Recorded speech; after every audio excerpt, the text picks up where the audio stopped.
aside from Pulang Araw, I know you're doing Sangre. Opo. Yes po, Tito. Gaano ka ka-excited, Sang? Sobrang excited po ako. Working with Bianca po talaga. Actually, nagkaroon na kami ng eksena together. And first time ko na maka-eksena siya and it's very heartwarming. Parang ang nangyari talaga that time, wala pa eksena. Rehearsal pa lang namin, Tito Boy. Umiiyak na kami. Ganon siya kasakit at kasarap gawin. Looking forward to watching Sangre. Ang sarap dito Sobra. kasi that moment for me, I mean, second generation. And to be in front of that generation as the third generation of Sangres, nakakilabot dito. Because may ganun talagang pakiramdam ang Encantadia.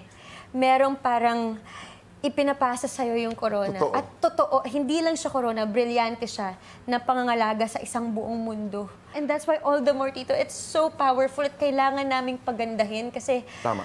buong Pilipinas Diba? tututok sa Encantadia. And congratulations. Thank you. Nag-umpisa tayo doon sa kinaroroonan ninyo at ngayon pinag-uusapan natin ang mundo ng Encantadia. Abisala Eshma. Abisala Yeah. Eshma. Last question.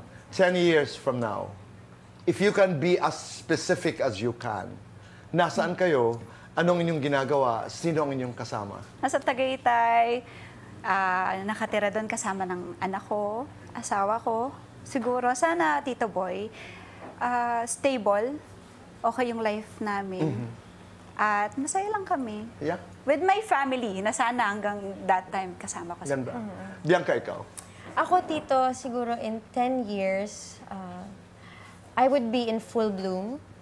Sarili ko muna, alam kong in 10 years, kompleto na ang lahat ng aspeto ng buhay ko. My relationship, si Ruru, mga anak namin, ang lola ko, na sigurado ako, nakasama ko pa rin nun.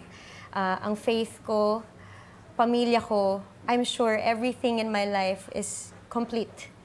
And I will definitely be nurturing and nurtured by the people I love.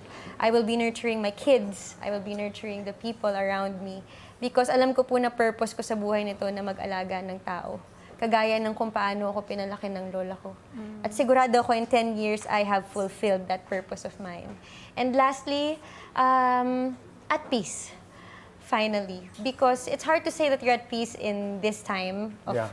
you know, there are a lot of things and in the generation, but in 10 years, Tito, I'm sure na dahil kompleto na ang lahat ng aspeto ng buhay ko, wala na akong isipin pa kundi magpasalamat na lang sa Ama because I made it. Okay. And I'm sure of that. Praise God. Amen. Di ba? Magkapit-bahay po pala kami doon. You know, pag sinasabi daw, nagkakatotoo. Last comment na lamang po ito. Alam ko kung bakit Tagaytay. Bakit po? Malapit kay Alden. Ito na!